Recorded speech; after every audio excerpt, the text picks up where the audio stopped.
My guest this evening is someone who in 30 short years, since January the 26th, 1944, has been everything from the most decorated member of her Girl Scout troop to a professor of philosophy at the University of California to top of the FBI wanted list in 1970. It was alleged that she provided the guns for a bloody shootout in San Rafael, California, in an attempt by Jonathan Jackson to gain the release of the Soledad brothers, including Jonathan's brother, George. Indeed, Angela had written George some love letters, which were to form part of the evidence against her. She went on the run, but eventually the FBI caught her. She was charged with murder, conspiracy and kidnapping, but on June the 15th, 1972, an all-white jury brought in a verdict of not guilty on Angela Davis.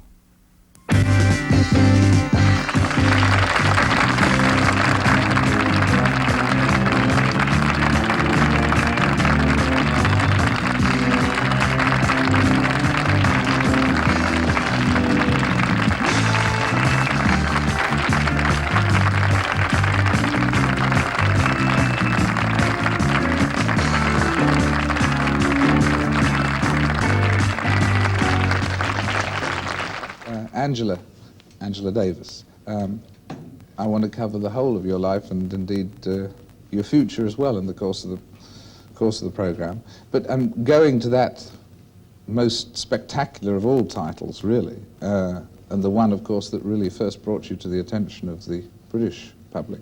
As you look back now to that nightmare that began in August 1970, what are your recollections of it, your first recollections of it? Well, there was the moment when it became very clear to me that although I was innocent of the charges which had been lodged against me, namely murder, conspiracy, and kidnapping, that I was going to have to attempt to evade the FBI. Being on the FBI's most wanted list, and knowing that people throughout the country were hearing on the radio and on television and seeing posters about the fact that I was armed and dangerous, it was very clear to me that not to attempt to elude the FBI would be suicidal.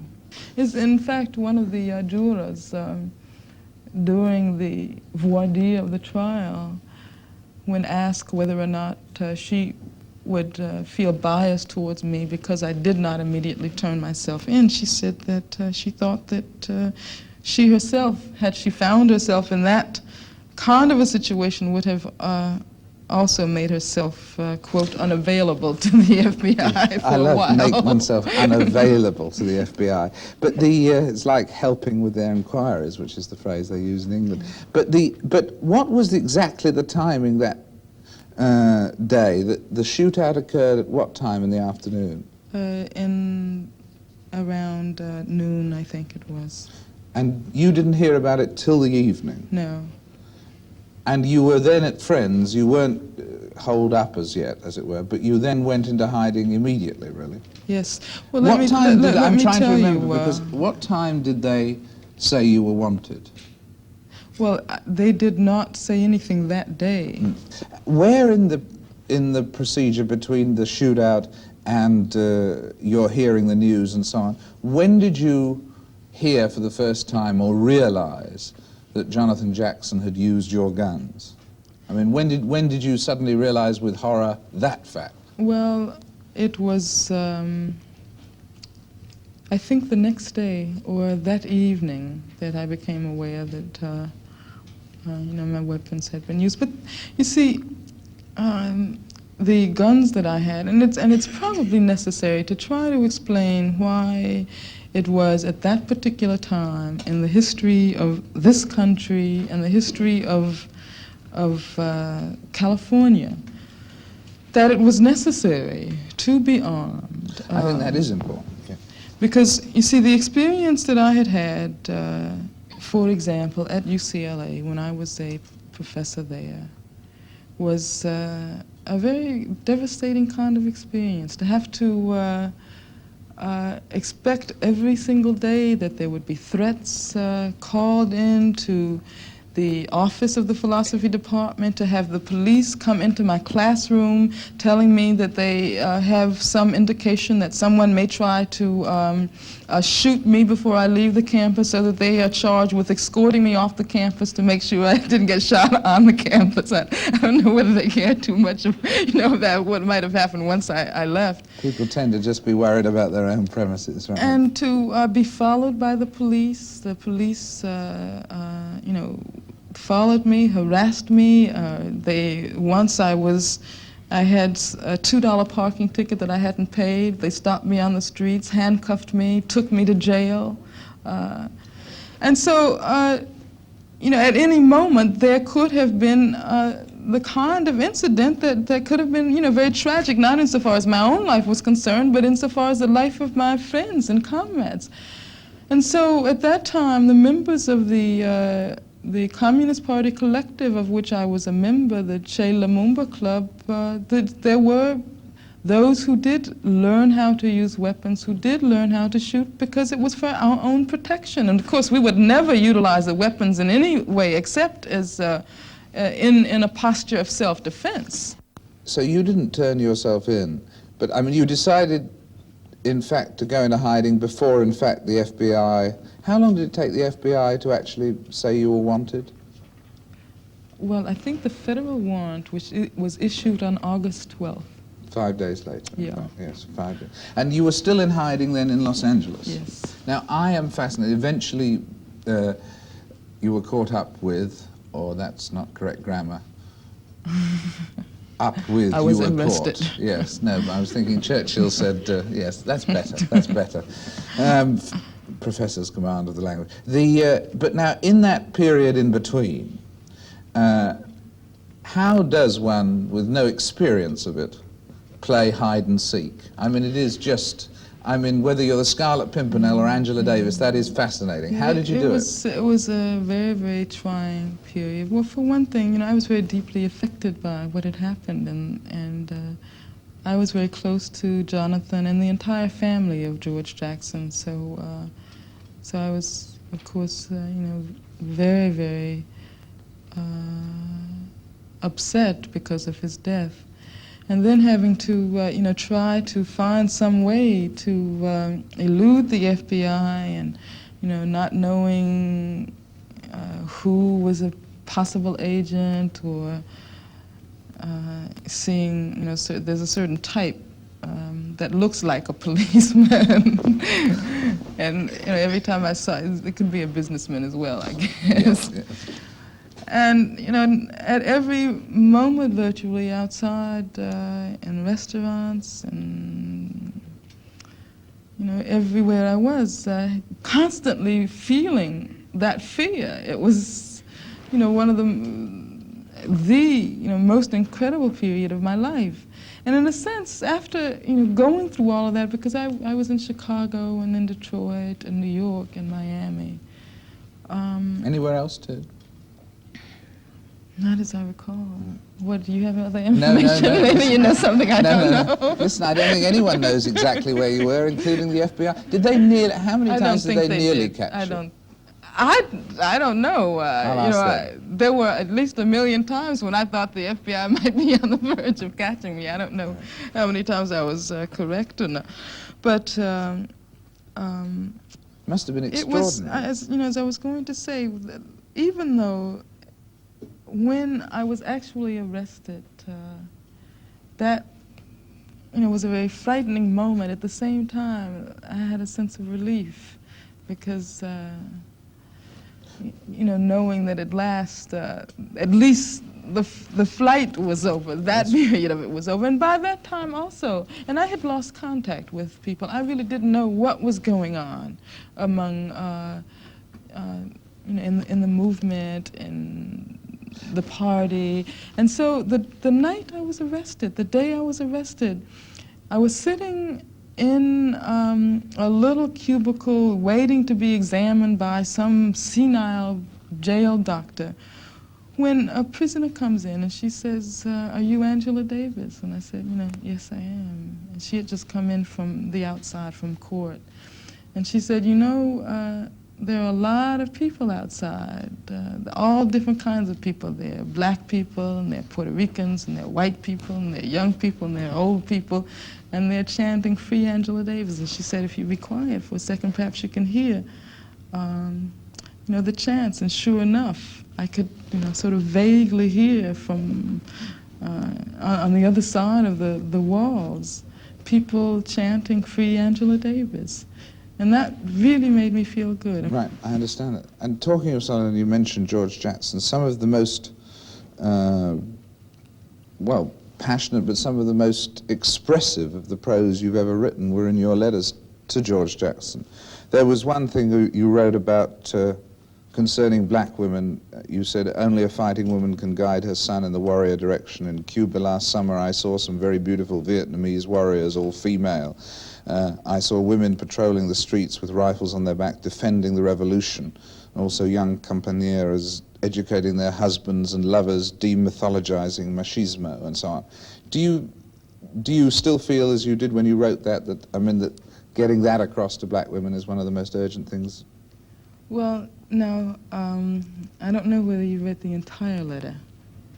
I don't think I did. Because it's important to see that passage within the context I think I probably read the whole letters when they were first published, and I have reread a summary. Because what I was talking about in that letter was challenging the attempts on the part of the official propagandists of the government of the United States, such as Daniel Moynihan, and others, unfortunately, black men included, who had been deceived by that and who had said that black women historically and traditionally have been too domineering and need to step back for a while and allow black men to take the lead.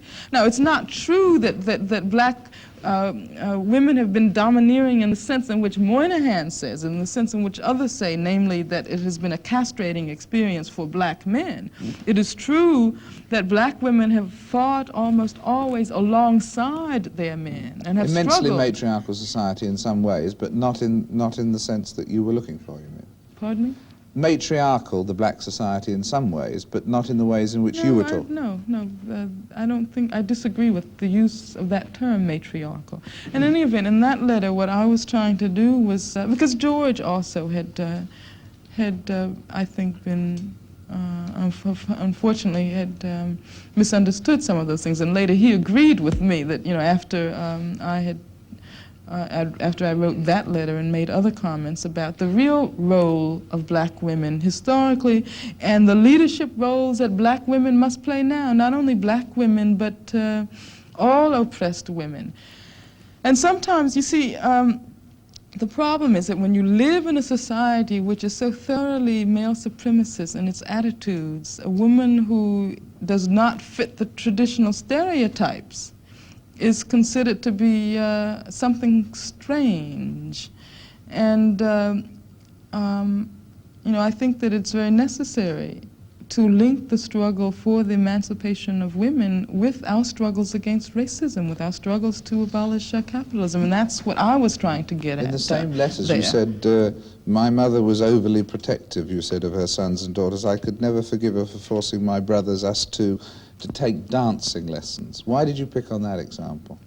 Well, that's another story. And as these letters, of course, were not destined for publication. And, I understand what it was like to be, black in a racist society in the South at that time. And some of the things that were accepted by all of us were incorrect. I think they were attempts to become integrated into a society that was based on the wrong premises in the first place. And so, that's something that's very trivial in terms of, my relationship with my mother, of course. Yes. Well, you had the but other I think things. that you have to be protective when you, and it's something that I can say that I criticize her for that, but I understand. She did not want my brothers, nor me, nor my sister to become victims of the terror that was a part of our daily lives. I mean, my father was shot at by the police at one time. My brother was shot at by the police in Birmingham, Alabama.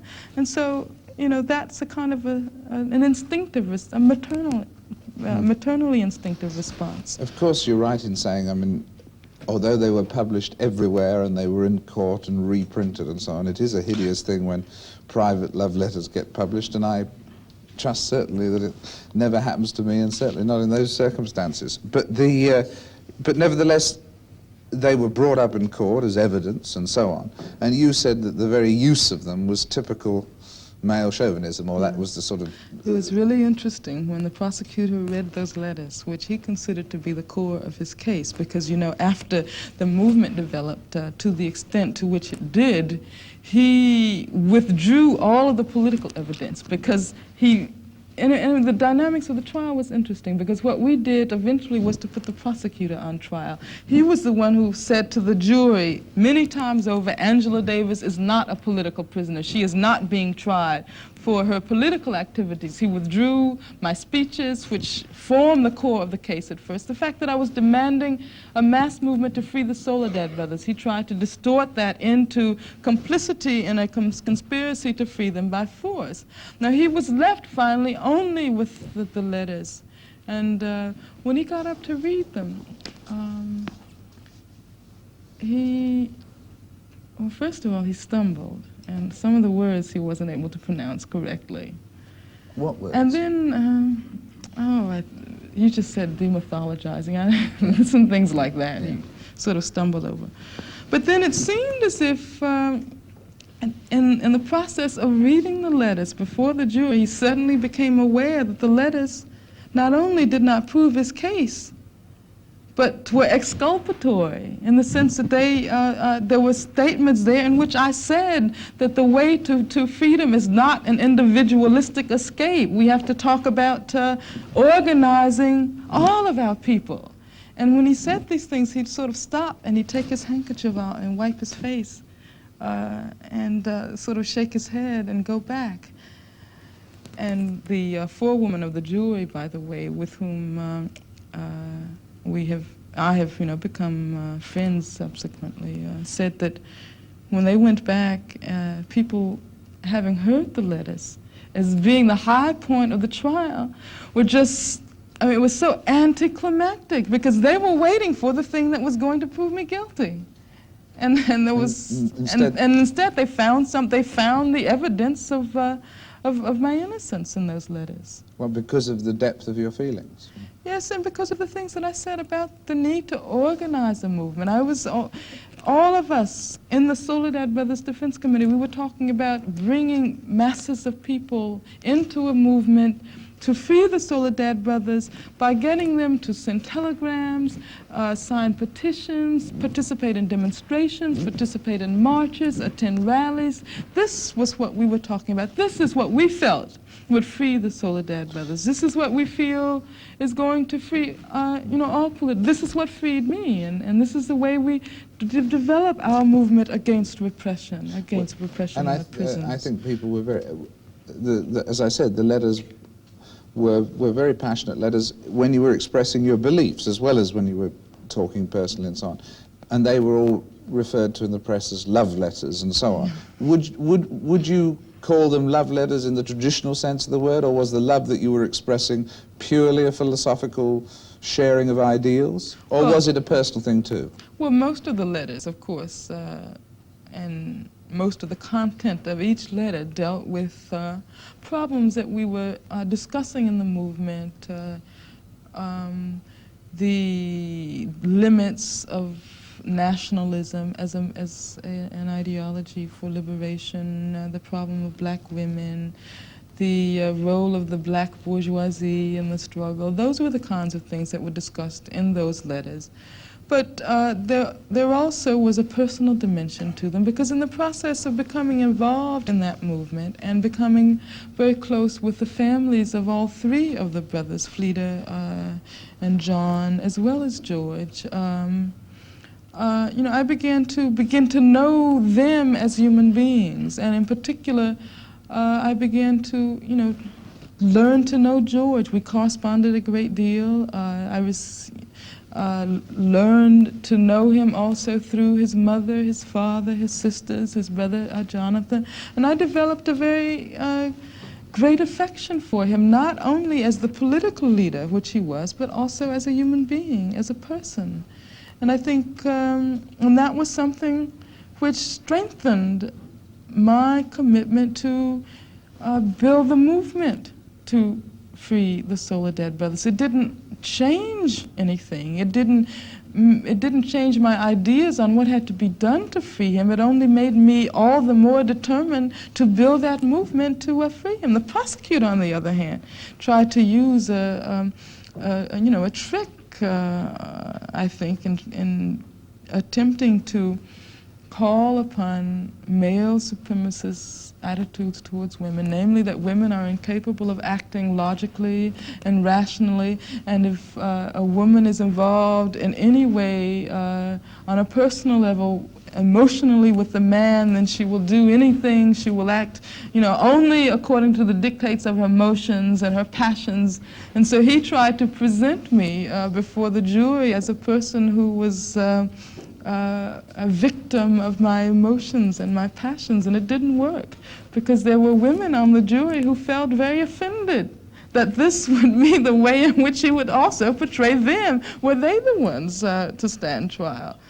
The forewoman of the jury told me afterwards that she and many of the others on the jury thought that the letters were beautiful and they could, see them on a human level as opposed to part of this conspiracy that the prosecutor was trying to conjure up in their minds. I think the personal language of those letters is beautiful, and the fact that it can be, that relationship could be achieved through prison bars, as it were, is miraculous, isn't it, really? And then also, people, when they think about communists and revolutionaries, generally fail to realize that we are also human beings, and we have feelings and emotions.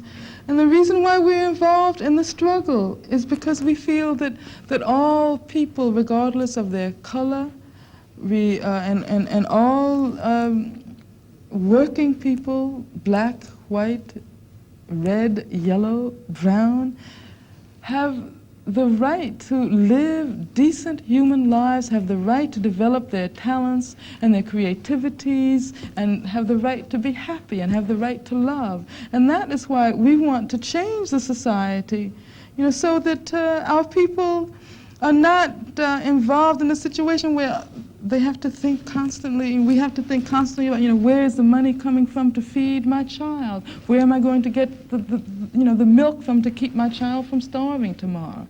You can't be happy under those circumstances. And I think that, revolution is essentially about happiness. We want all people to be able to develop themselves in every respect, emotionally as well as intellectually. Well, I think you've given us, and you've shared with us tonight, a very complete portrait of that whole thing, the human philosophy that goes with the political philosophy, and I'd like to thank you very much indeed.